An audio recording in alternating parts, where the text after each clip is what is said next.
The story begins as we see a boy named Pei, who rushes to get to work. We learn he's just an average guy, who got a normal job after graduating from college, but he finds his boss to be toxic. He makes it to the train station, and the doors are about to close, but he charges in, and manages to get on just in time. We see that it's 1 minute to 9, but Pei dashes through, and he manages to sign in at the last moment. The morning goes by, and Pei starts thinking about what he should order for lunch, but he has to compare all the different discounts to get the best deal since he's broke.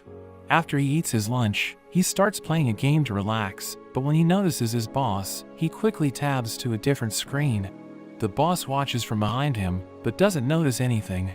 Pei continues with his game, but his boss constantly tries to catch him, trying to sneak up on him. At 6 p.m., Pei is the first to log off, preparing to get home as soon as possible, but he's stopped by his boss. His boss asks for a copy of his presentation, but Pei notes that the deadline is a week away. His boss insists on getting it today, but Pei refuses, telling his boss off. His boss threatens to fire him, but he doesn't care, telling his boss not to forget his severance or else he will sue. But we see this was just all his imagination, as he agrees to work overtime to get the presentation done. We see Pei working until he's the last one in the office, when the light goes out, and he suddenly gets a message. He sees that his friend sent him a quiz to see his fortune, but he accidentally drops his phone into his bin. As he goes to pick it up, he sees the screen that promises to reveal his fortune, and there's suddenly a voice that says the fortune conversion system will be activated.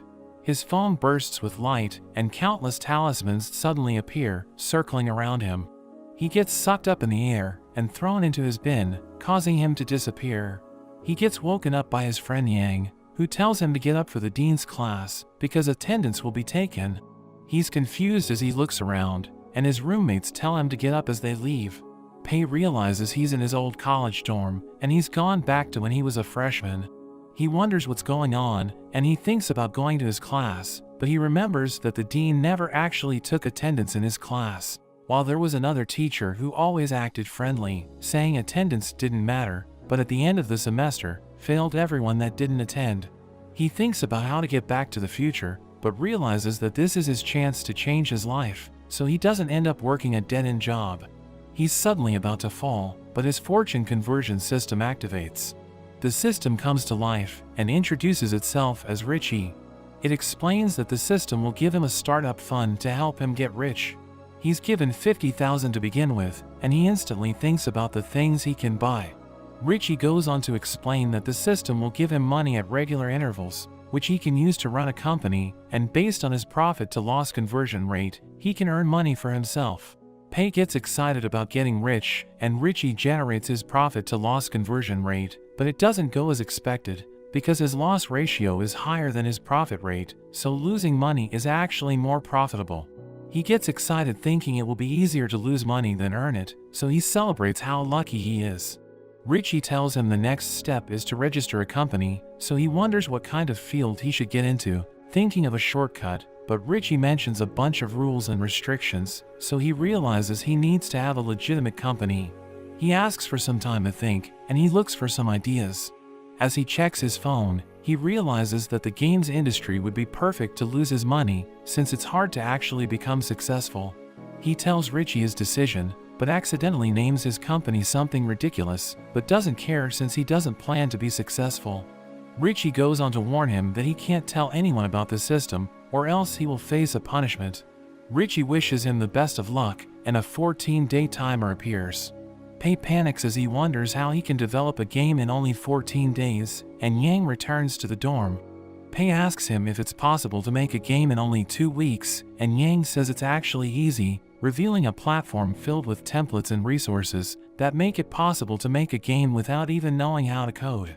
We see Pei looking over the platform in the library, realizing it's not the best, but thinks it's perfect for just making a bad game. He spends $20,000 on a driving simulator template, paying $15,000 for background assets, and he adds some other basic features, managing to spend all his money. He thinks about what the gameplay should be like, and he decides to make the most boring game possible. He creates the course for the game, and he ends up making it over 8 hours long, thinking the players will hate it.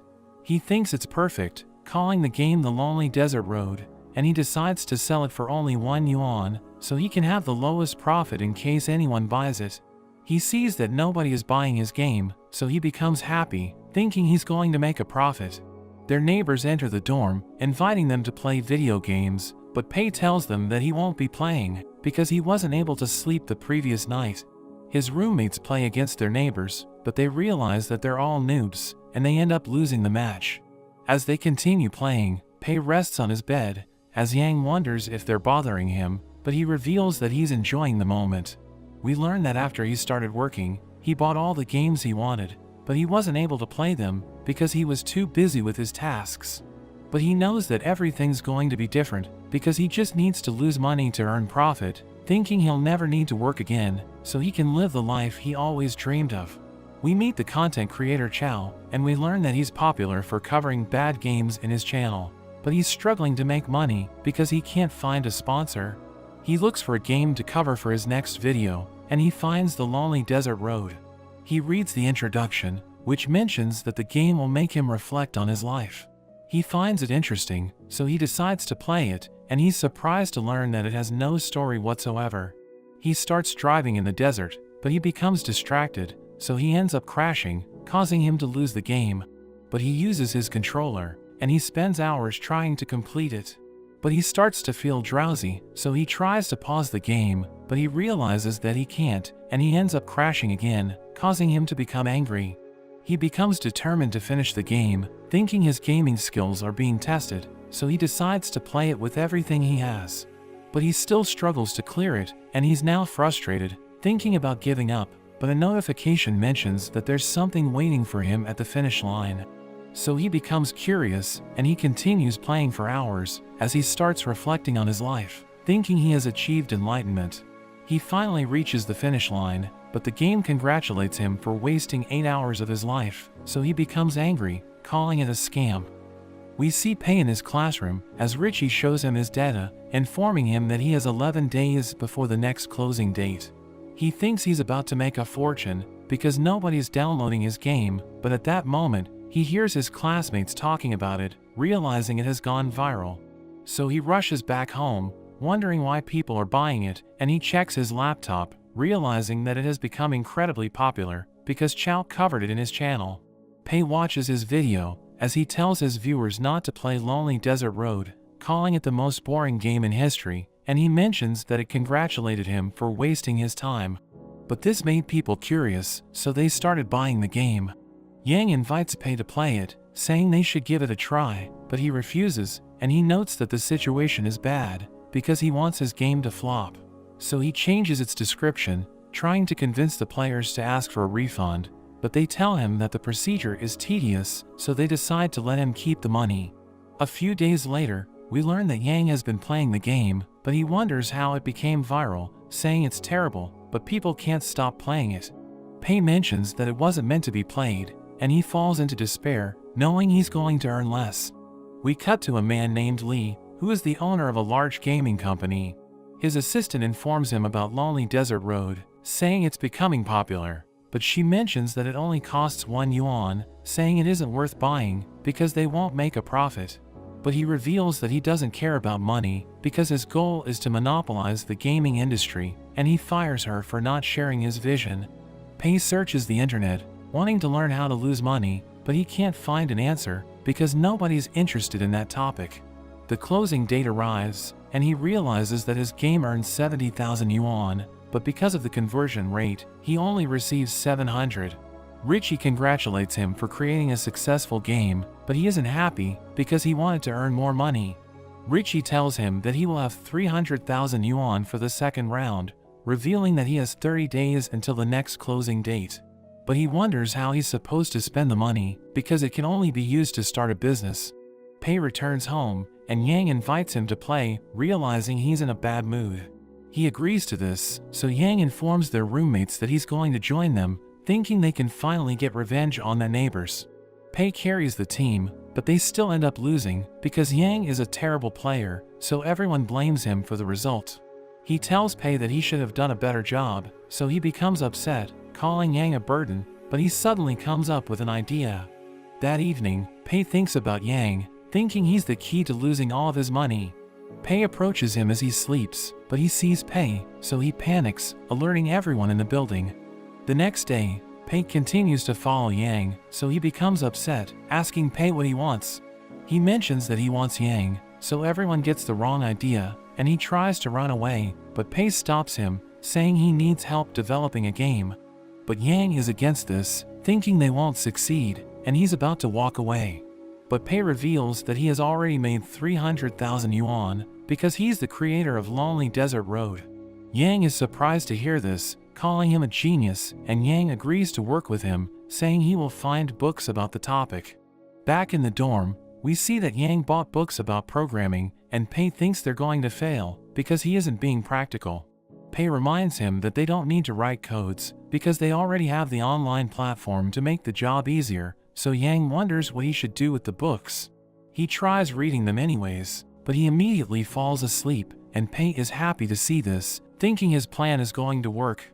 The next day, Pei thinks about the game they should make, knowing his company is popular because of a driving game. So he needs to think of something different, because people will download the game if it's similar to Lonely Desert Road. He considers spending all of his funds to create a bigger game and intentionally fail to launch it, but Richie warns him that he will receive a penalty, so he ultimately decides against it. He realizes that mobile players aren't familiar with his company, so he plans to create a mobile game. He knows that card games are popular, but most of them fail, because they try to copy the #1 game called The Three Kingdoms, instead of coming up with a new idea. So he decides to make the worst card game in the world, telling Yang that they're going to hire artists to help them with the design. Yang tells him that there's a cheaper way to do it, but he's determined to lose all of his money, so he tells Yang that he's going to invest everything he has to create the best card game possible. They eat at a restaurant, as Pei tells Yang to rewrite the stories of the characters, but he becomes worried, thinking it's going to ruin the game. But Pei tells him that they must not be afraid to innovate, saying he should let his imagination run wild. He thinks about turning the characters into strange creatures, and Pei calls him a genius. He decides to hire Yang, telling him that he will receive 3,000 yuan per month, and he's overjoyed to hear this. Meanwhile, Li's new assistant tells him that Three Kingdoms is losing players, because it's difficult to obtain rare cards. But he explains that the game won't be addictive if they change this, saying card games are on the decline, so they should just let it be. Li's assistant confirms this, and he mentions that Pei's company is planning to copy Three Kingdoms, saying there's no creativity whatsoever. But Li reveals that he was the one who picked the theme for their game, thinking his assistant is questioning his creativity, so he decides to fire him. We return to Pei, as he laughs at Yang's ideas, thinking their game is going to be ridiculous. He checks his laptop, wanting to hire a rookie artist to create ugly designs, and he finds someone interesting, thinking he's going to help them fail. The next day, Yang suggests turning the characters into girls, but Pei rejects the idea, thinking it could make their game successful.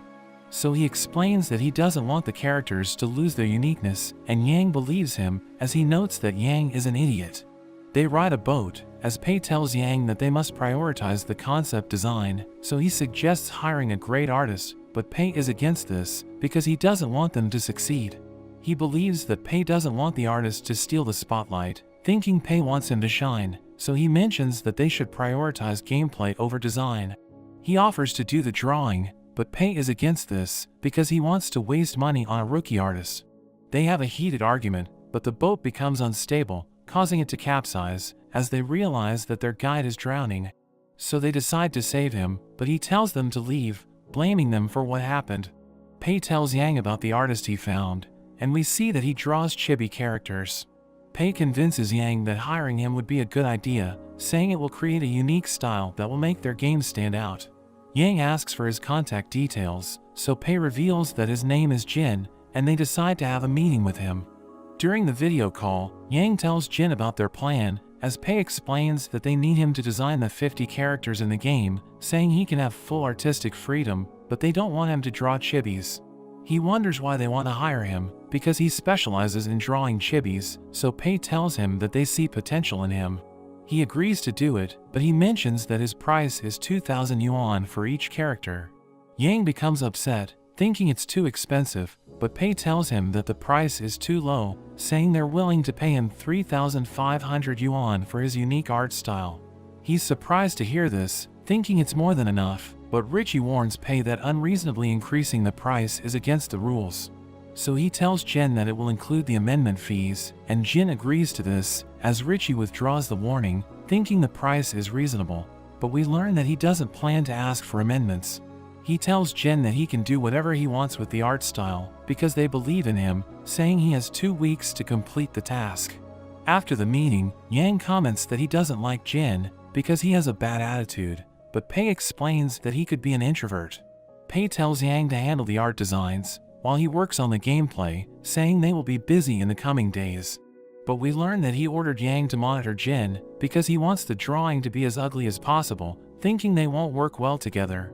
He thinks about making the players hate the game, by making it cost 10 yuan, which is 2 times the price of the 3 kingdoms, and he considers setting up a lifelong membership that gives them unlimited draws, thinking the players will get bored, because he knows that they enjoy grinding to obtain rare cards. He searches for the worst template he can find, and he sees a failed project from another company, which tried to copy the 3 kingdoms. He realizes that it looks horrible, thinking nobody would want to play it, so he decides to buy it. We cut to Jin, as he meets up with his team, telling them about the job, but they think the game is going to suck, because the character descriptions don't make sense. They consider abandoning the project, thinking the job is a scam, but Jin tells them that the client has already paid the deposit. He mentions that they have full artistic freedom, thinking this is their chance to make a name for themselves, so everyone decides to give it their best shot. He suggests sticking to the style he invented, thinking it's going to make the characters shine, but they explain that they aren't familiar with it. So he tells them that he will handle the designs, and they can add the finishing touches, saying they must come up with the best result possible. They start working on the project, giving it everything they have, and they're able to finish it before the deadline. We return to the dorm, as Yang realizes that Jin has already finished the designs, asking Pei if he wants to see it. But he doesn't care, telling Yang to put it into the game if he has no issues with it. He wonders what they should name the project, so Pei tells him that they should call it the Phantom General, and he goes to sleep. The next day, Yang tells Pei that he didn't find any bugs in the game, wondering if they should release it. Pei realizes that it's the launch date, so he tells Yang to upload it, saying they should market it as an ordinary card game. Yang thinks he's trying to use reverse psychology, but he doesn't really care, and he just wants to lose all of his money to make as much profit as possible. We see Yang getting beat up by his roommates, because they lost another game, and they blame him for the result, calling him useless. Pei suddenly arrives, pulling him away, and asks him why the concept design of the game is so detailed. Pei accuses him of stealing the design from others, but he explains that Jin created it, and Pei is surprised to hear this, because he thought that Jin is a terrible artist. Yang is happy with the design, but Pei becomes upset, saying it looks excellent, but Yang wonders why he's complaining, because Jin did a great job. He claims that it's because he's underpaying Jin, but we learn that it's because he wanted Jin to make ugly designs, so that his game would fail. Yang leaves him, wondering what's wrong with him, and he reveals that he regrets hiring Jin, thinking his game is going to become successful because of the brilliant design. But he thinks about the other games that flopped, realizing that they also have beautiful designs, so he thinks his game can still fail. Later that day, Yang tells Pei that 100 users have downloaded the Phantom General, but he realizes that they all left negative reviews. Pei is happy to hear this, thinking the game is going to fail, but Yang thinks that someone hired trolls to attack them. Pei pretends that it's bothering him, but he's grateful to the trolls, and Yang thinks about responding to their reviews. But Pei tells him to forget it, saying it isn't worth it, because there's too many of them, and Yang thinks he's a great person, because he's able to maintain his composure despite what's happening. After some time, we see Yang playing the lonely desert road, and he has a conversation with Jin, who wonders if they have issues with the design. He tells Jin that he did an amazing job, and they start talking about the game, as Jin's friends approach him, saying they're lucky to have such a kind-hearted client, because they were paid more than enough. He checks the game, and he sees that it isn't performing well, wondering why they haven't seen ads about it. He realizes that it was made by the same company which created Lonely Desert Road, and his friends are surprised to hear this, because everyone knows about the game. They wonder why the Phantom General didn't go through a testing period, thinking the company doesn't know what it's doing, and Jin decides to play the game. He notes that the gameplay is basic, and he's astonished by his own design, thinking it's making the game stand out. He realizes that special effects were added to his artwork, and he's happy to see this, because he thinks it looks perfect.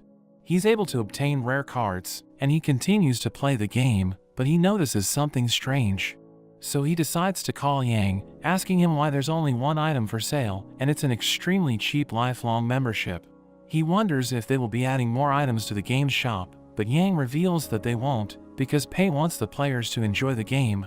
Jin is surprised to hear this, thinking the company can't make profit, because the item only costs 30 yuan. But Yang explains that Pei doesn't prioritize making profits, and Jin thinks he's a great person, saying he doesn't want Pei to fail. Yang starts crying, telling him that Pei spent all of his money in the game, so he's already broke, thinking this is the reason why he's been acting strange lately. So Jin wants to help, and he ends the call, but we learn that Yang was just pretending to be sad. Jin meets up with his team, and they're surprised to learn that Pei doesn't prioritize making profits. They think he's amazing, because he's nothing like the other game developers who only think about money, so they decide to help him.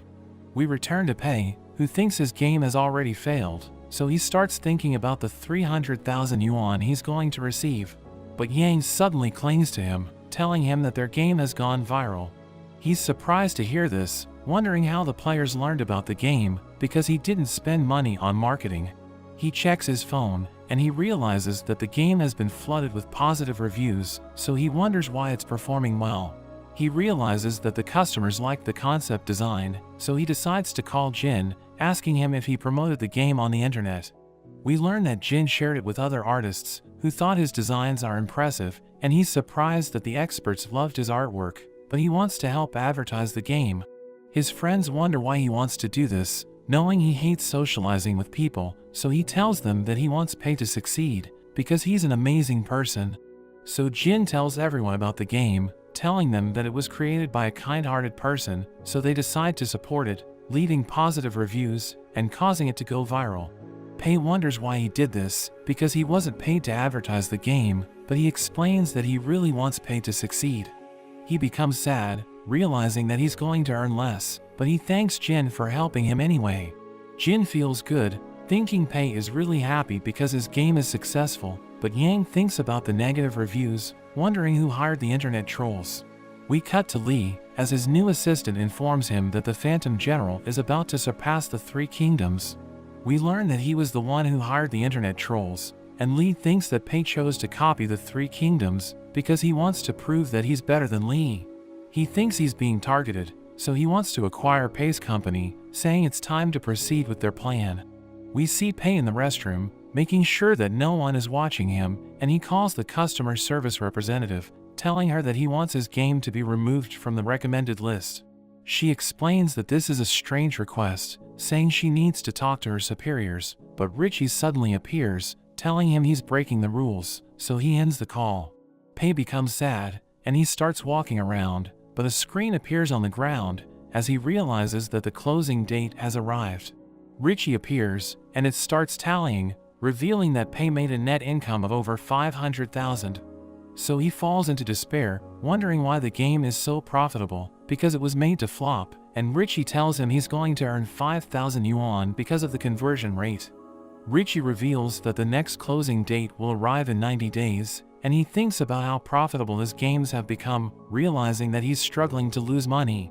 He hates Richie for increasing the starting fund, but Richie tells him that he already has enough for the next round, so they won't be increasing it. At that moment, he receives an additional 1,000 yuan, as Richie reminds him that his games are still earning money. We return to Li, as he tells his assistant that Pei's company has grabbed his attention, so he's willing to spend money to acquire it. Pei is watching a soccer game, when he suddenly receives a call from Yang, who tells him that Li wants to buy their company. So he becomes overjoyed, thinking about accepting it, but he receives a warning, because he isn't allowed to sell his company, so he's forced to reject the offer. But Yang tells him that Li is offering millions of yuan to buy their company, and he becomes devastated, but he still tells Yang to refuse it. Li offers to invest in their company, but Pei explains that he doesn't need it, because he has more than enough money at his disposal, asking Yang if he can invest in Li's company instead. Li learns about this, so he becomes upset, thinking Pei is trying to humiliate him, and he starts seeing Pei as his rival. We see Pei and Yang eating in a restaurant, as Yang wonders why Pei isn't in the mood, reminding him that his games are profitable. He refuses to talk about it, but we learn that it's because his games have earned 6 million yuan, wondering how he can spend all of it in 3 months. Yang says he's going to pay the bills, and he calls the waitress, as Pei realizes that Yang is richer than him. Yang is surprised to see the bill, thinking it's too expensive, so he asks Pei if he can get reimbursed for the meal, and Pei comes up with an idea. So he tells Yang to wait for him, and he leaves the restaurant. Pei calls Richie, wondering if he can file the meal as a company team building exercise, and Richie tells him that he can, because it doesn't go against the rules. So he becomes happy, wondering if he can also file a claim for his daily expenses, but Richie tells him it's prohibited. He returns to Yang, saying he's going to pay for the meal, and they watch the news, as the reporter announces that a new integrated system has been invented. Yang realizes that the technology is advancing, thinking they should make a more complex game in the future, but Pei thinks they can't do it because they lack the knowledge. But this gives him an idea, saying they should hire more people, and he becomes excited, thinking it will cost him a fortune to pay for them. He admits that he doesn't know how to run a company, so they think it's time to hire an assistant. Moments later, Pei suggests going to a headhunting agency to recruit someone, and Yang hopes that their company can become the leader in the industry. We see a large company called the Fiery Sky Studio, as its producer Joe checks the performance of the employees. He realizes that an employee named Lin is about to be laid off, but he calls his subordinate, saying she should be allowed to stay in the company. At that moment, Lin enters the room, telling him that she wants to resign, so he becomes sad, wondering why she's doing this. She explains that she wants to achieve her dreams, and the company isn't the right place for her, but she thanks him for looking after her. After she leaves, he calls his client, saying he just completed his task, and he assures his client that Lin will stop dreaming of making games. We see Pei and Yang in a headhunting agency, as they meet a man named Lawrence, saying they want to hire someone. But he thinks they aren't worth his time, telling them that his services are expensive. But Pei reveals that he's willing to pay his assistant 400,000 yuan a year, so Lawrence immediately decides to entertain them. He starts asking for the details, and Pei explains that he wants a female secretary who can help him with trivial matters, because he wants someone pretty to brighten up his mood. Lawrence shows him the resume of a girl named Lulu, saying she has an impressive background, but Yang wonders why she left her job. So Lawrence explains that she doesn't want to work under a man, but he thinks that she will agree to work with Pei, because he's nothing like her past employers, and he immediately decides to hire her. As they're about to leave the building, they see Lin watching news about the Phantom General, but Pei tells her that the game is trash. So she becomes upset, saying it wasn't created for profit, as she mentions that it's a good game. He explains that the design is terrible, but she tells him that he knows nothing. Pei leaves the building, and Lawrence asks Lin if she's looking for a job, so she tells him that she wants to work for the company that created the Phantom General. He tells her that Pei is the owner of the company, so she immediately runs after him, but she isn't able to catch up to him, and she realizes she just missed her chance to land her dream job. We see Pei waiting in a cafe, and Lulu approaches him for her interview, so he tells her to take a seat. She reveals that Lawrence already told her about his company, saying she's impressed that he was able to achieve something as a startup, thinking he's a capable young man. She thinks she's the best candidate for the job, and she starts bragging about her skill set, asking him if he has any questions. But he realizes that he's supposed to be the one giving the interview, because she's going to be working for him. So he explains that he's satisfied with her qualifications, telling her that she should only give him advice when he asks for her help. She accepts his terms, saying she can start working immediately, but he tells her that he doesn't have an office yet, which surprises her. So they visit a tower, where they are shown around, and told that they can rent it out. Pei asks Lulu if it's the most expensive office building in the city, and she confirms this, so he tells the man that he wants to rent the entire floor, and the agent is excited about this, calling him a generous person. Lulu reveals that the area is about 3,000 square meters, and the price for renting it is 360,000 yuan per month. but the man explains that he can have it for a cheaper price if he rents the entire floor, saying he won't find a better deal in the city. But he thinks it's too cheap, and the agent is surprised. But Pei tells him that life isn't easy, so he shouldn't lower his price to satisfy his customers. We learn that Pei is thinking about the Phantom General because it's still selling like hotcakes, so he wants to get rid of as much of his profits. The man is overjoyed to hear this, and Pei tells him to draft the contract as he thinks about how much he has spent for the first month, thinking his move is brilliant. Moments later, Lulu tells Pei that the rental procedure has been completed, so they need to purchase the office supplies. She shows him the list of items they need to buy, but he tells her that they need to promote a good working environment for the team, saying the items are too cheap. She asks him about their budget, so he tells her that he's willing to spend 2 million yuan, but Richie warns him that he's going against the rules, so he lowers it to 800,000 instead. Lulu thinks it's more than enough, and he tells her to buy the best office supplies she can find, saying they need to give their employees the best experience possible. But she asks him about his office, so he tells her to spare no cost, and she decides to rent a unit for him, giving him the keycard to access it. He realizes that this is a great idea, because he won't be able to return to his dorm if he works overtime, and Richie thinks this is reasonable, so he starts relaxing in his unit. Lulu shows him the recruitment policy, but he thinks it's too strict, telling her to change it, because he wants to attract the most useless employees in the world. But she warns him that they could end up hiring people who can't make games, and he realizes that his plan is flawed, because he'll be going against the rules if the employees can't produce a game, so he tells her that he's going to hire the game developers himself. But she advises him to change the way he looks, and he asks her if he can file a claim for his clothes, so she explains that he can, saying a proper suit is necessary for business meetings. So he decides to buy the most expensive suits he can find, and he realizes that he's doing great, thinking he's going to lose all of his money at this rate. He decides to hire another person without talent, and he thinks about hiring the laziest person in his school. He goes to a computer shop, where we see a boy named Bao, who is a gaming addict, and we learn that he was expelled from his school because of his poor academic performance. Pei thinks it's reasonable to recruit a veteran gamer, so he approaches Bao, saying he wants to hire him as a game designer, and Bao looks at him, thinking he's a scammer, so Bao tells him to go away. But he gives Bao money, saying he can have it as a salary advance, and this makes him interested. Pei tells him that they have excellent computers in the company, saying he can play there during his free time. But Bao reveals that he doesn't know how to develop games, so Pei explains that he has faith in Bao's gaming experience, asking him if he wants to develop the greatest game in the world. Bao accepts his offer, so he tells Bao to report in 2 days, and he becomes overjoyed, because he always wanted to be a game developer. The next day, Pei meets a man named Huang, who is practicing for the interview, so Pei approaches him, asking him if he's going to apply for the company. Pei pretends that he's also an applicant, asking Huang why he's late for the interview, so he reveals that he's currently employed, and he thought about applying during his lunch break because he isn't happy with his job. The elevator opens, and he meets his superior named Lu, who thinks he isn't going to make it because Pei's company has strict requirements.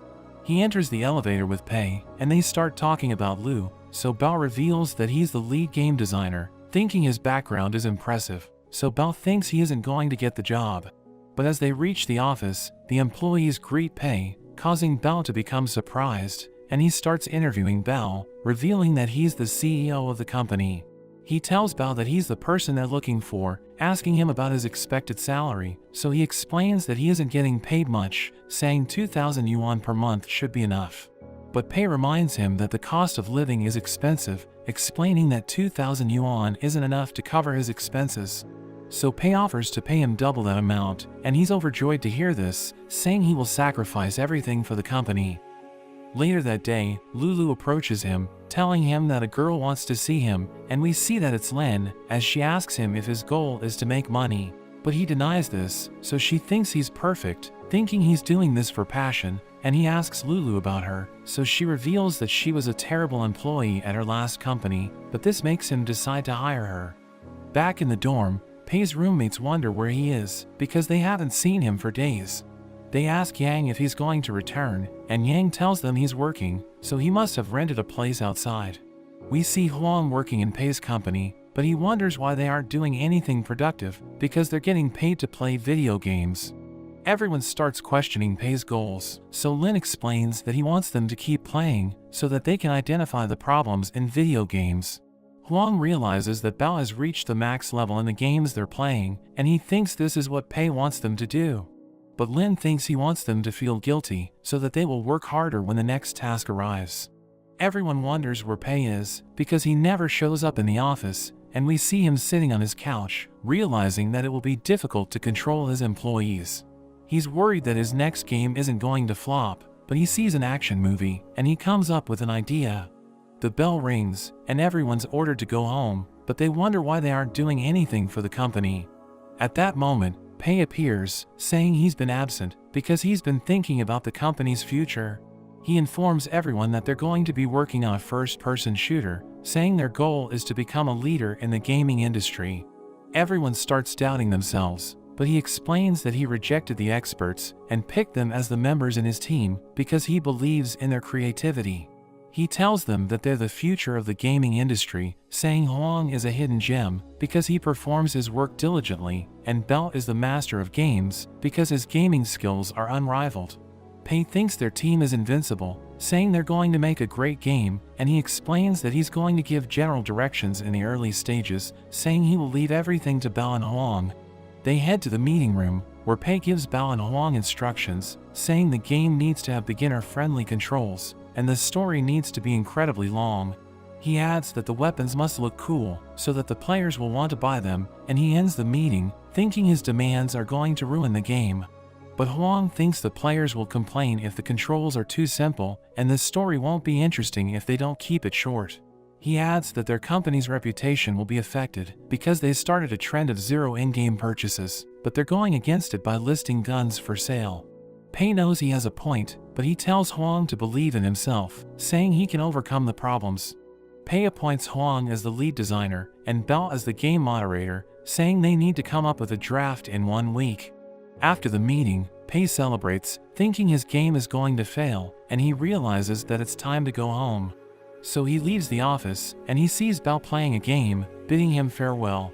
We learn that he's the only employee allowed to work overtime, but Huang thanks Bao for helping him hide, saying he wants to do his best for the company, so he decides to work overtime.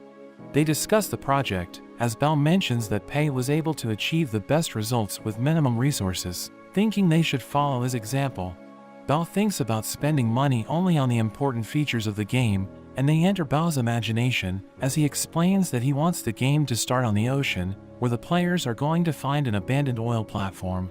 Huang asks him about the enemies, and at that moment, a mummy suddenly attacks them, so Bao saves him, and the mummy falls off the platform. Countless mummies appear, as Bao explains that their model design is simple because they're wrapped in bandages. Bao shoots one of them, causing it to burn away, but they realize that they're about to get surrounded, so they start running away, as Bao explains that they don't need to simplify the controls, because they can just make the mummies easier to destroy. But he runs out of bullets, so they decide to retreat, climbing up a ladder, and they reach a safe spot, where they discuss the story mode. Bao thinks they need to add an important side character, and a girl appears, so Huang tries talking to her, but Bao reveals that she can't speak, because creating a speaking character is expensive. He explains that she'll be giving quests through her movements, and she leads Huang to a corner, where he encounters a mummy, so he runs away, and Bao knocks it down. But mummies swarm the area, so the girl gives Huang a rifle, and he uses it to defend himself. Bao arrives in a helicopter, and he helps them escape, saying the players will be invested in the story if they establish a bond with the characters. They return to reality, as Huang mentions that Bao is a genius, but he thinks Pei is smarter than him, thinking he didn't say anything about the game, because he wanted them to have fun creating it. Huang shares Bao's opinion, and they think he's an amazing person, calling him a visionary. They wonder what he meant by cool weapons, and they think he wants them to add a legendary weapon into the game. They continue working all night, and the next day, Huang tells Bao that their game is going to be amazing, saying he will do his best to make it perfect. But at that moment, Yang arrives, greeting Bao, but he's surprised to see Huang, realizing that he broke the rules. That evening, Huang sneaks into the office, and he starts working overtime, but Bao tells him there's no need to rush the project, so he doesn't need to do this every day. But he explains that Pei didn't give them enough time to test the game, so he needs to go beyond his schedule. He tells Bao that his proposal is almost done, and he shows it to Bao, asking for his opinion, but he starts speaking in gibberish, and Huang has no idea what he's saying. He gives Huang his suggestions, but we see Yang watching them, and he thinks about reporting them to Pei. The next day, we see Pei and Yang in their classroom, and Pei receives a message from Huang, who tells him that the game design's framework is complete. But he can't believe his employees are working so fast, wondering why they aren't slacking off, because he's giving them every reason to be lazy. Yang tells him that Huang has been working overtime in secret, and Pei thinks this is a problem. So he thinks about confronting Huang, but Yang tells him that Huang was just playing games during his overtime, so Pei changes his mind, realizing that Huang wasn't doing anything productive. He looks through Huang's proposal, telling him he's doing a great job, and Pei tells Yang to ignore his behavior, saying he isn't doing anything wrong because game developers are required to do research by playing games. We return to the office as Huang tells everyone that the proposal has been approved, so they celebrate and they immediately start working on the project. We see Pei taking a bath as he realizes that he's still earning money with his past games, so he becomes frustrated, wondering how he's supposed to spend all of it. Yang visits him, telling him that all of his employees are going overtime to play games because Huang inspired them with his behavior. Yang thinks Pei shouldn't tolerate this, but he decides to spend money on them, telling Yang that they're sacrificing their health for the company, so they need to be paid for working overtime. Yang thinks he's an amazing person, but he explains that he's just giving them what they deserve, and he thinks they need to be treated better, so he comes up with an idea. The next day, Huang reports to Pei, giving him the project proposal, but he realizes it's going to take ages to go through it, so he tells Huang to take care of everything. But he tells Pei that he still needs to decide on the title of the game, and at that moment, he hears his employees ordering food, but he tells Huang to stop them. We see that Pei has prepared food for everyone, and Yang explains that Pei is going to provide them with free meals while they're working. Lulu reveals that the company's gym is still under renovation, but they have already hired professional trainers, so everyone feels excited. Huang approaches Lin, telling her he doesn't understand Pei because his kindness is unreal. But she believes he's doing this to boost their efficiency, and Huang thinks they should repay his kindness by working harder. They suddenly receive notifications, and they can't believe they have been paid for working overtime. Lin talks to Pei, who tells her that the rules have changed, saying everyone is now allowed to work overtime. He tells her that they will be compensated for going beyond their schedule, but she refuses to accept the payment, so he asks her why she's rejecting it. She says she doesn't want it, but he explains that she deserves to be paid for working overtime, telling her not to turn him down, and she becomes flustered, so she ends up accepting it. Everyone asks her if she turned him down, but she says she can't do it, and they start crying, thinking they're lucky to have an incredible boss. Bao thinks Pei didn't give them time to test the game because he believes in their capabilities, so they're determined not to let him down. Pei wonders how he's supposed to spend all of his money, and he shows Bao the materials they'll be buying for the project, asking for his opinion. We learn that they're going to spend 670,000 yuan for the game, and Bao thinks it's reasonable, saying it should be enough to cover everything they need. But Pei tells him they shouldn't cut costs, reminding him about his dream to create the perfect game, and he realizes that they need to spend more.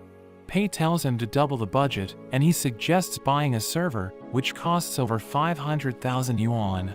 Pei thinks it's a great idea, and he tells Bao to focus on the game development, saying they can buy the server after the game is released. Meanwhile, Li talks to Zhou, who asks him what they should do about Pei, seeing him as their common enemy. So Li tells Zhou to acquire Pei's employees, thinking his company won't be able to survive without them. Li's assistant tells him that Pei's employees are pathetic, but he's willing to do anything it takes to destroy Pei's company, so he decides to proceed with his plan anyway. We see Bao watching a video about first-person shooter games, but Huang interrupts him, saying everyone is waiting for him to approve the documents. They start asking him questions about the project, and he tries to answer all of them, but he ends up getting overwhelmed, thinking he doesn't have what it takes to be a lead developer. But Huang decides to help him, ordering everyone to do their part, but they suddenly get interrupted as they receive phone calls. 1 month later, we see Pei in his classroom, but Yang is absent, so Pei wonders where he is. He suddenly receives a call from Yang, who tells him that the Fiery Sky Studio is poaching their employees, and he can't believe this is happening, so he rushes out of the class. Pei returns to the office, and he realizes that it's empty, thinking everyone abandoned his company, so he falls into despair, wondering how he's supposed to finish the game. But he sees Huang, and he realizes that they never left. Yang asks them what happened, so they reveal that the Fiery Sky Studio tried to hire them, but they decided to stay, because they're happy in Pei's company, knowing they're being treated well. Yang tells them that the Fiery Sky Studio is the legend of the industry, but Lin thinks Pei is better, and everyone agrees with her.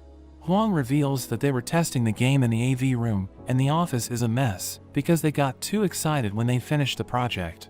Pei can't believe they have already completed the game, and they show it to him, revealing that it's called Project Oil Rig, and he can't believe his team was able to produce this, thinking it has great potential. Huang explains that they still need to polish the game, saying they have a month to fix everything. But Pei wants to stop them from working on the project, thinking it's a good idea to have a team-building activity, because they'll be wasting time and money. So he tells everyone about his plan, but Lulu interrupts him, and Li's assistant appears. Everyone recognizes him, and Huang warns Pei that he tried to poach them, but he greets Pei, saying he learned about Pei's greatness when he talked to the others. He says he wants to leave Li's company to join him, so Pei becomes confused, because he thought Li's assistant was working with the Fiery Sky Studio. But he explains that Li is behind the mess, saying he's doing everything in his power to bring Pei down. He thinks Li might be able to help him fail, but he notices that everyone's upset, so he decides to reject Li's assistant. We see everyone training in the gym, and they start talking about the team-building activity, wondering where they're going. Lin mentions that she wants to visit the Fiery Sky Studio, because she wants them to meet Pei, thinking he's the real deal. But he overhears this, so he decides to grant her wish, saying they will visit her previous employer, and their trip will have a budget of 450,000 yuan. But we learn that he's doing this to demoralize his team, knowing his company is no match for the Fiery Sky Studio. Everyone has a meal together, as Pei tells them about the plan, saying the company will pay for everything. But he realizes that they won't be staying at a luxury hotel, and he asks Lulu about this, so she explains that Lin told her that the budget is only 150,000. So he realizes that Lin misheard him, but he decides to stick with it, thinking Richie might stop him if he increases the budget. He tells Yang to ask questions in the Fiery Sky Studio, saying he wants to know their past mistakes, and Yang agrees to do it. We see Joe in his office, as his assistant approaches him, telling him that Pei's company has arrived to visit them. He doesn't want to meet Pei, thinking he's a fool, but his assistant disagrees, reminding Joe that he was able to create successful games, so Joe tells her to let him in. She allows Pei's group to enter, showing them around the company, and they're amazed by the facilities, as Pei realizes that it would cost millions of yuan to build it. Pei meets Joe, and they greet each other, but Joe notes that Pei is wearing an expensive suit, realizing that he looks capable.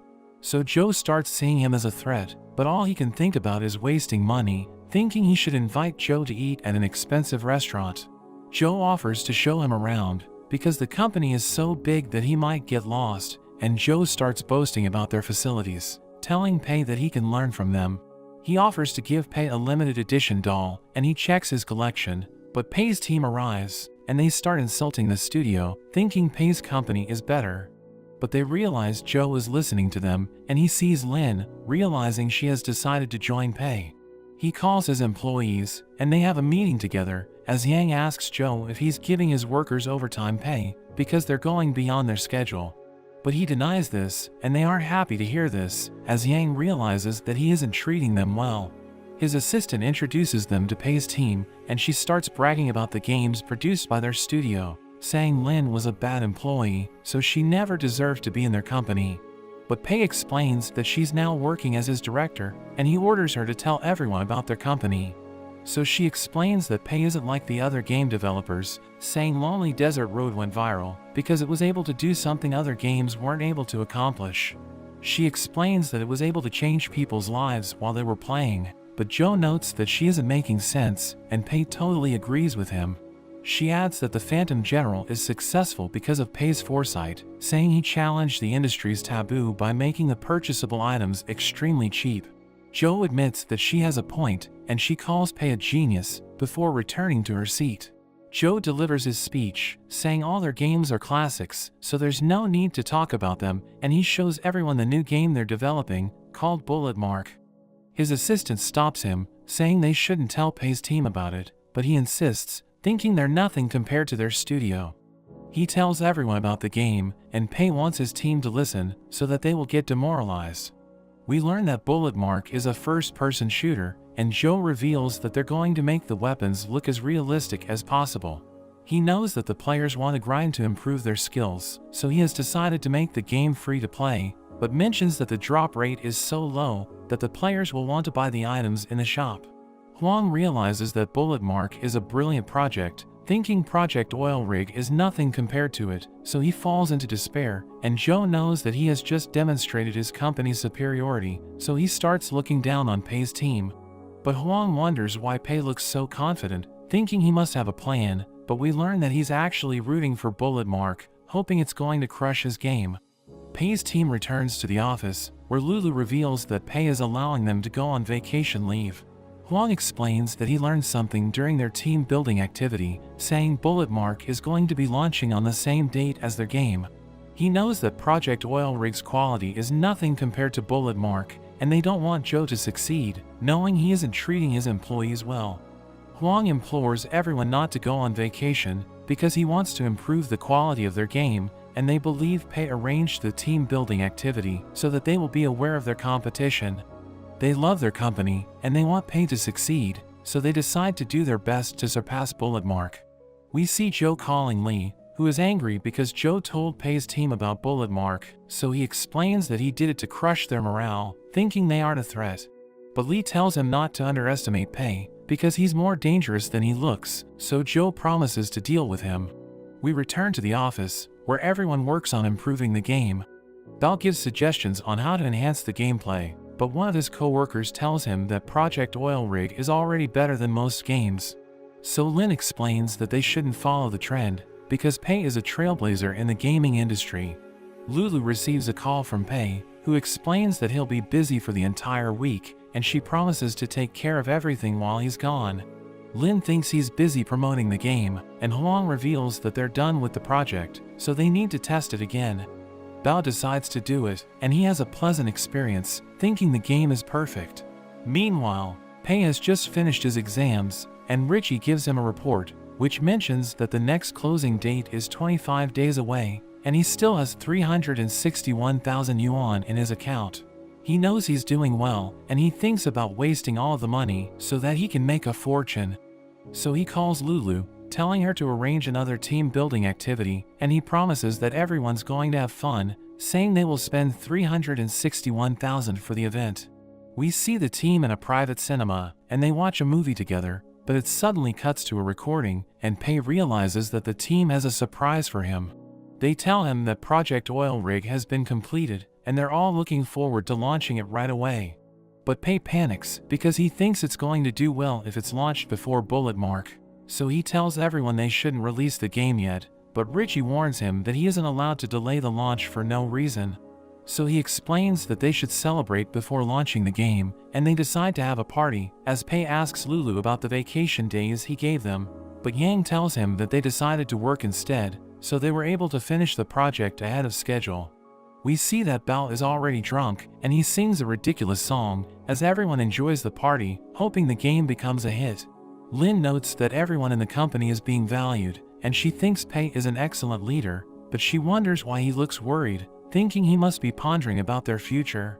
But we learn that he's just thinking about how to lose all of his money, and Bao tells everyone that he was just a loser before Pei helped him discover his talent. So he thanks Pei for changing his life, and everyone starts crying, but they all end up getting drunk.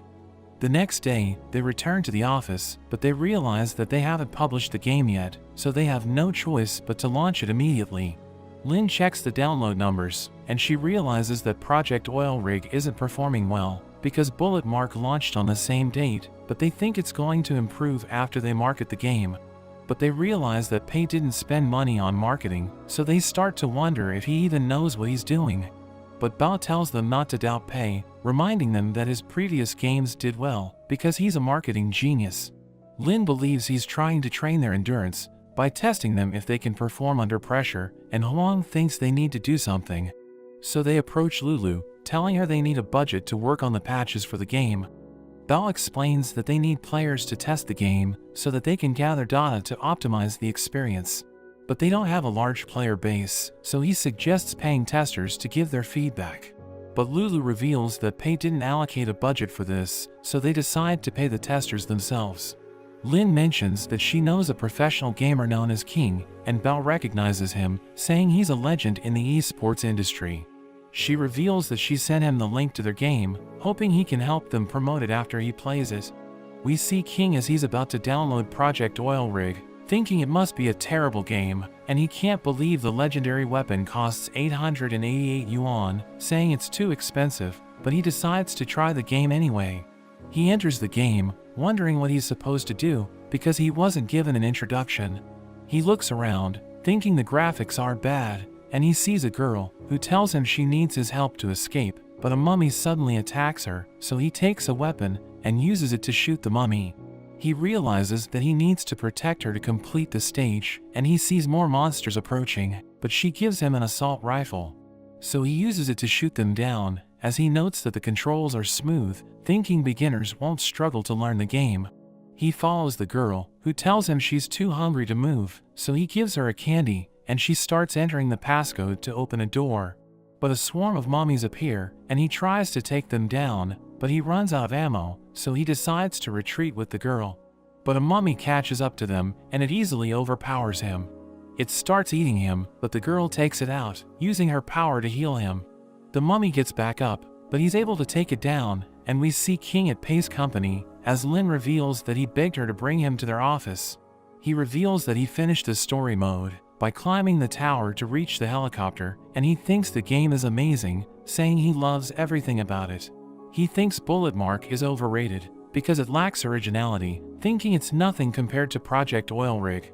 They thank him for appreciating the game, and Lin offers to give him the legendary weapon called the Kirin, but he tells her he already bought it.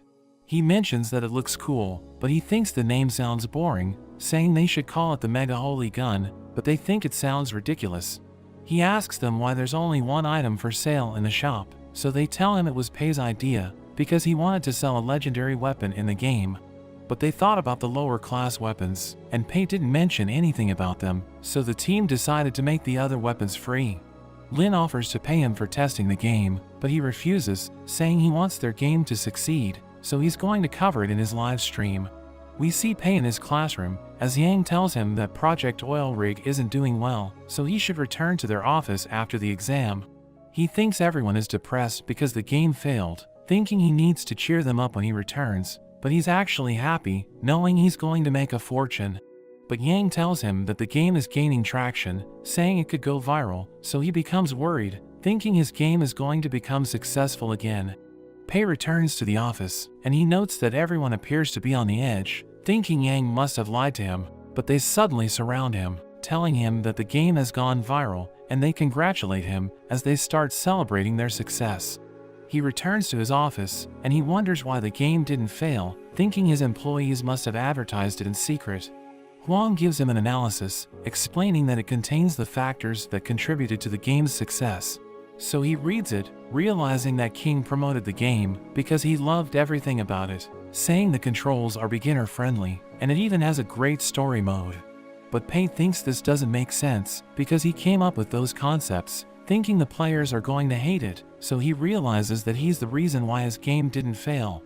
Pei's team thinks he's brilliant, because he decided the game's direction from the beginning, and his ideas made the game stand out. Pei walks past them, and he appears to be depressed, but they think he's cool, because he can stay calm and collected despite everything that's happening. We see Pei on a terrace, and we learn that he went through the comments of the players, realizing that they all loved his game. He reveals that he made 400,000 from the Kirin alone, and he knows that his game is still gaining traction, so he could end up making millions before the next closing date. He starts to feel depressed, knowing he can't spend all of it, but Lin tells him to calm down, saying he can talk to her if he isn't feeling well, but he knows she will never understand what he's going through. She thinks he feels bad that their game crushed Bullet Mark, and he can't handle Project Oil Rig's success, so she tells him to take a break, saying his team will always be there to support him. Hearing this, he realizes that he can get other people to spend the money for him, thinking Richie is playing a game with him, and he knows his pride is on the line, so he's determined to come out on top. Pei realizes that Project Oil Rig is making more money than his other games, so he thinks about spending everything before the next closing date arrives. He notes that he has over 1 million yuan in his account, and he tries to think of a solution. Richie suddenly appears, and Pei mentions that he wants to update his games, so he needs to spend money for it. But Richie tells him that they have a rule, which mentions that he needs to add microtransactions if he updates a game. So he changes his mind, and he considers giving half of the game's profit as a bonus to his employees, but Richie explains that it's against the rules, because he's being too generous. So he thinks about implementing a claiming quota for them instead, and Richie allows it, asking him about the amount. But he mentions that he wants to give each of them 20,000 per month, and Richie denies his request, because the amount is too high. That evening, everyone leaves the office, but Lulu realizes that Pei is still inside, and he tells her that he still isn't finished with his tasks. She offers to help him, saying she doesn't mind working overtime, so he asks her if she knows how to make excuses, because he wants to carry out his personal demands under the company's name. She thinks he's about to do something illegal, but he explains that he just wants to use the company's profit to give the employees benefits. So she decides to help him, and he explains that he wanted to share the company's profit with his employees, but someone set a limit for him. He asks for her advice, so she suggests sharing 50% of the profit as a project bonus, saying it sounds reasonable. He asks her if he can implement a special claiming system, so she tells him there's a solution, saying it's reasonable to give 3,500 yuan per month for each employee. But he explains that he wants to give them more, so she suggests giving each of them a 1,000 yuan shopping card, and he realizes she's brilliant, thinking she's the best member of his team. The next day, Lulu gives him a budget report, and he goes through it, thinking he's finally able to outsmart the system. Richie examines it, saying it doesn't go against the rules, but he mentions that being thrifty is a virtue. Pei goes out with his team, and he tells them that they can each claim up to 3,500 yuan, saying he'll even give them gift cards, so they can buy anything they want. They start shopping, as Pei notes that he has 2 hours left before the closing time, so they need to spend money fast. He points them to the flagship store of the Shenhua company, and they decide to check it out, realizing that it's filled with interesting gadgets. Huang considers buying a laptop, but he mentions that the company's computer is better, so he thinks he doesn't need it. But Pei tells him that it offers him convenience, because he can use it to work anywhere he wants. Pei approaches an employee named Ming, who is checking out a gaming phone, but he thinks it's too expensive, saying his phone is still in good condition. So Pei reminds him that the company will pay for it, telling him he's going to need it when they develop mobile games. Bao looks at gaming equipment, and he mentions that he has already spent all of his money, so Pei tells him he's doing great. Pei approaches Lin, asking her what she wants to buy, but Yang runs past him, and Pei asks him why he's only taking phone cases. So he explains that he wants to keep changing his phone's appearance, thinking it will make him look cool, but Pei reprimands him, telling him to spend more money. He takes all of the phone cases in the store, and he gives it to Yang, telling him to buy all of it, as Lin observes them, thinking Pei is a great person, because he's giving his employees special benefits. Moments later, Lulu tells Pei that everyone has achieved their spending target, and he thinks about all the money they spent, realizing it's not enough. So he asks her if he can use the company's money to buy what he wants, and she tells him he can buy items that can improve his work efficiency. He enters a store, saying he wants to buy a watch, but he realizes that he can't buy the most expensive one, and he asks Richie why he can't spend more than 40,000 for a watch. So Richie explains that his net worth is only 40,000, so he can't buy items above that price. Pei goes on a shopping spree, but his employees still think he's thrifty because he only bought work-related items, and none of them are overpriced. He realizes that he has a few seconds left before the closing time, but he still needs to spend money, and he sees a perfume, but Richie tells him he can't buy it, saying it isn't related to the company's business. but he explains that he's buying it for a client, and he realizes that Lin hasn't bought anything yet, so he decides to buy it for her, causing her to become flustered. Richie examines her, and he realizes that she has a net worth of 10 billion yuan, because she's the heiress of the Shenhua group. So he allows it, and Pei is able to spend all of his money before the closing time. The system gives him a report, and he realizes that he lost 20,000 yuan, so he celebrates, knowing he has defeated the system. He tells everyone that he has an announcement tomorrow, and Lin thanks him for the gift, but he wonders why Richie allowed him to buy it for her. The next day, everyone gathers at the office, and Pei recognizes Huang and Bao as the best employees, so he gives them awards. But he announces that Huang no longer needs to work, because he's going to be replaced by Ming, so everyone becomes confused. We learn that he wants to eliminate his most talented employees, because he wants his games to fail. But he tells Huang that he's going to receive 1 million yuan, so that he can start his own business, and he's overjoyed to hear this. Pei approaches Bao, knowing he wants to do nothing but play, so Pei gives him unlimited paid holidays, but he explains that he wants to stay in the office. So Pei advises him to expand his horizon, and he reluctantly accepts the offer. Pei concludes the awarding ceremony, and he tells everyone that they're going to be working on another project.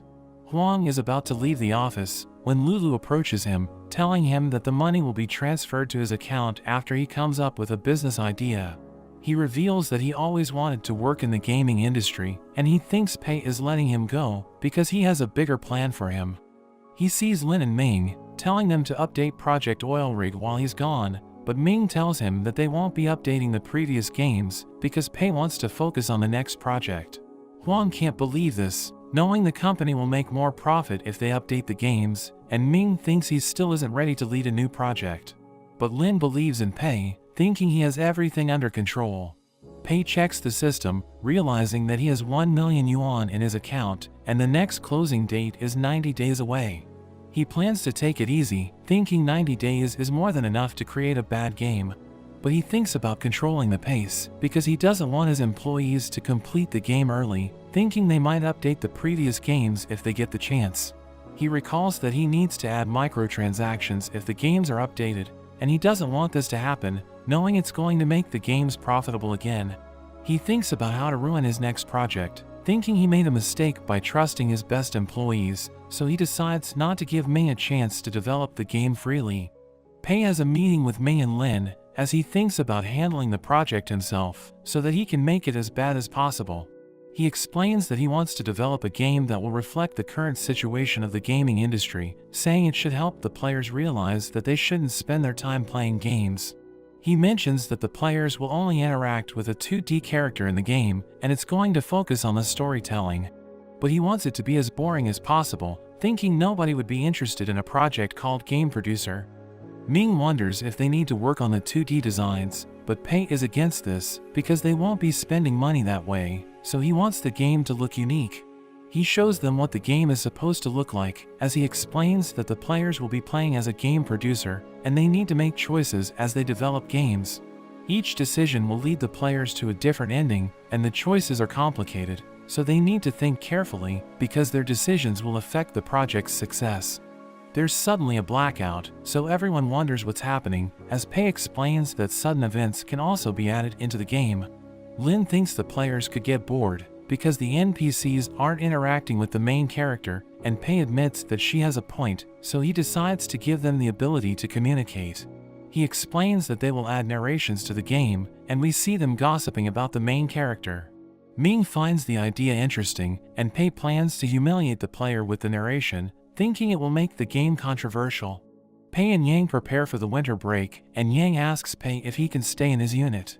Pei grants his request, but asks him why he isn't going home for the vacation, so he explains that everyone's still working in the company, so he wants to do his part. But Pei tells him that he should enjoy his winter break because he's still a student. We cut to Ming, as he tries to record the voices for the game, but he's doing a terrible job, and the technician reveals that it's been 3 hours, but they still haven't made progress. Ming starts to lose hope, thinking he's useless, but Lin tells him that Pei believes in him. She shows him Pei's script, saying the game will be ruined if the player follows the narration, because it will lead them to choose an option that prioritizes profit. So she thinks it isn't meant to be taken seriously, thinking Pei wants to expose the greedy people in the gaming industry. So Ming is determined to do his best to make the game successful, and they start making progress. But the technician interrupts them, asking them what will happen if the player doesn't follow the narration. So they tell him that it will lead the player to a bad ending, saying the gaming industry is cruel, but their company is successful because of Pei. After the recording, Lin and Ming walk home, as Lin mentions that joining Pei's company has changed her life. Ming asks her about the Fiery Sky Studio, and she recalls that Joe ordered his employees to copy other games, thinking he's nothing compared to Pei. She wants the public to learn about the industry's bad practices, so she's looking forward to their game's release. After the holidays, Bao returns to Pei, who realizes that Bao is in terrible shape, so Pei wonders what happened to him, because he thought Bao was enjoying his vacation. He begs Pei to let him work again, saying he feels empty because he can't pursue his passion. So Pei allows him to work for the company again, and as he touches the mouse, he immediately starts to feel better. Ming asks him to help with the new project, but he recalls that Pei ordered him to let Ming handle it, so he tells Ming that he won't interfere. That evening, Huang visits the office, and he starts drinking with Bao. He explains that he can't think of a good business idea, and he misses working for the company.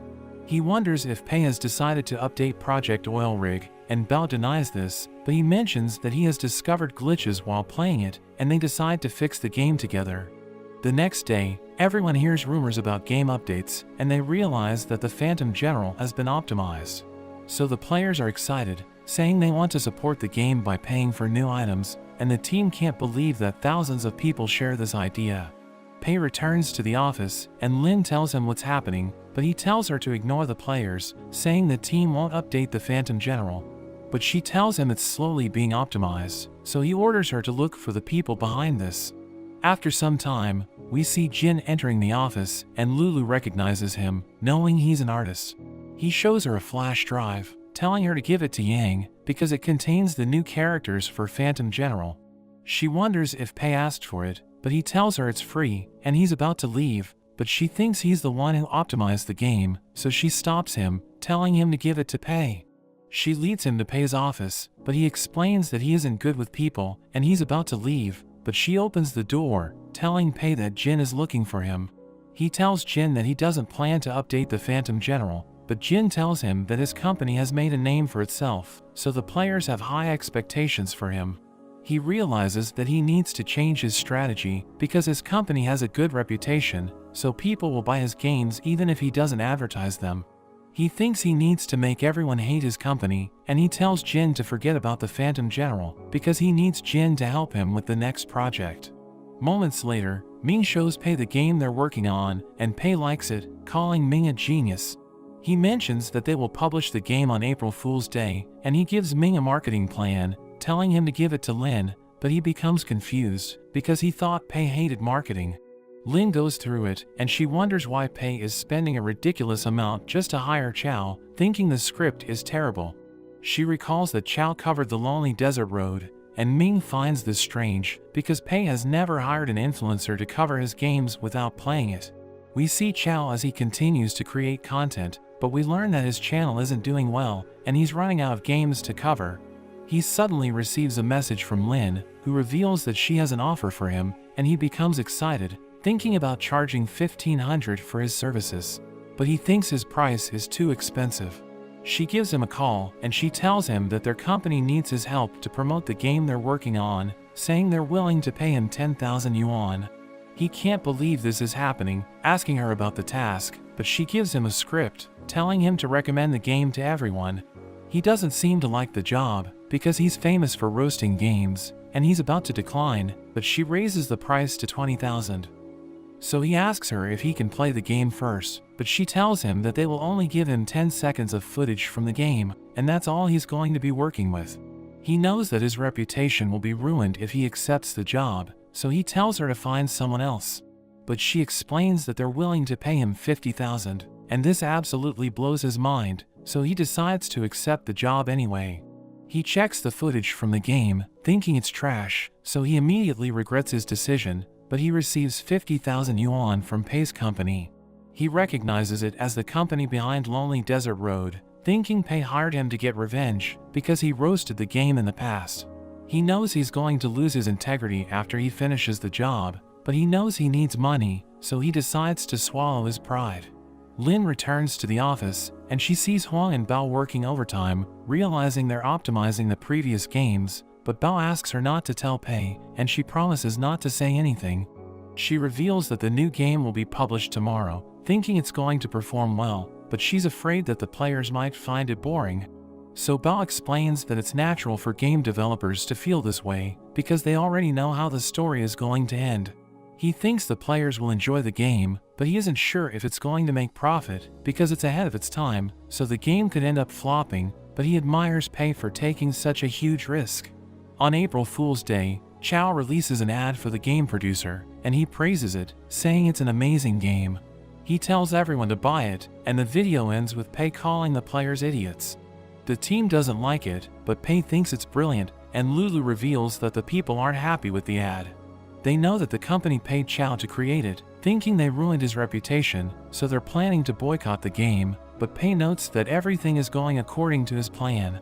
Yang mentions that only a few players downloaded the game producer because everyone hates their company, and Ming blames himself, thinking he has failed Pei.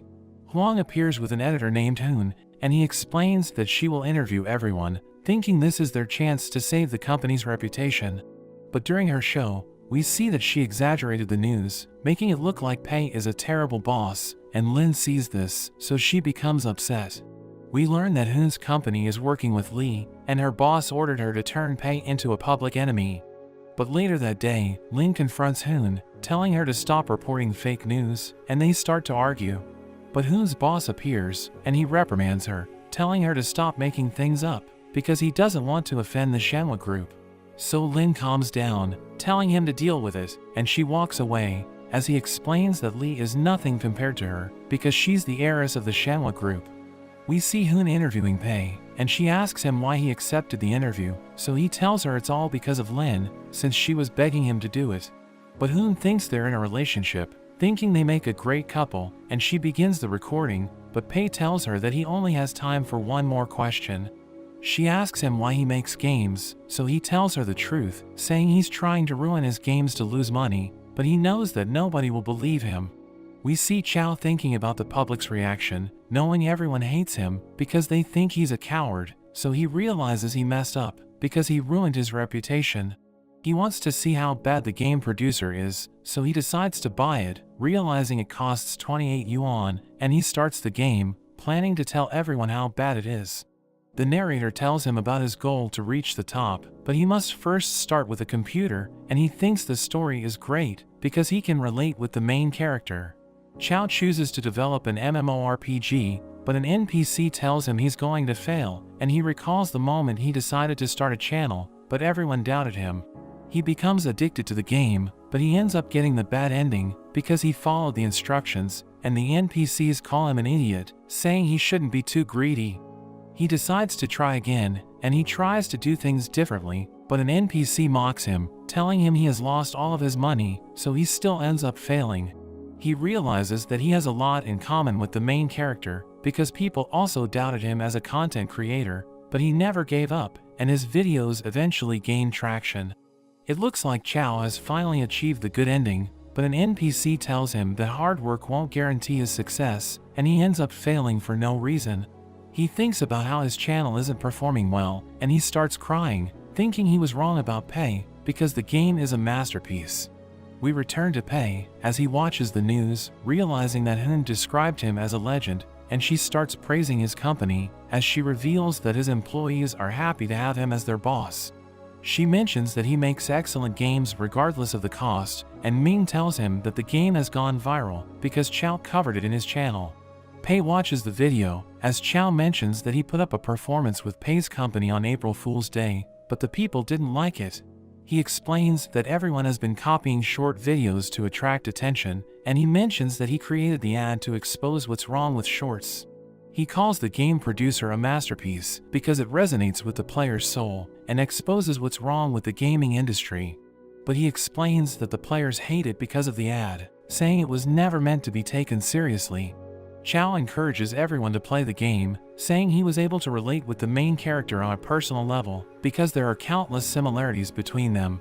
He explains that all artists feel loneliness because it's easy to be misunderstood when they voice their opinions, and he suddenly starts crying as he mentions that Pei never cared about the profit and he created the game to wake everyone up. Pei becomes upset, realizing that Chow ruined his plan, but the team celebrates, knowing the game is successful. Pei falls into despair, thinking he's fighting against the world alone and he needs someone to help him fail.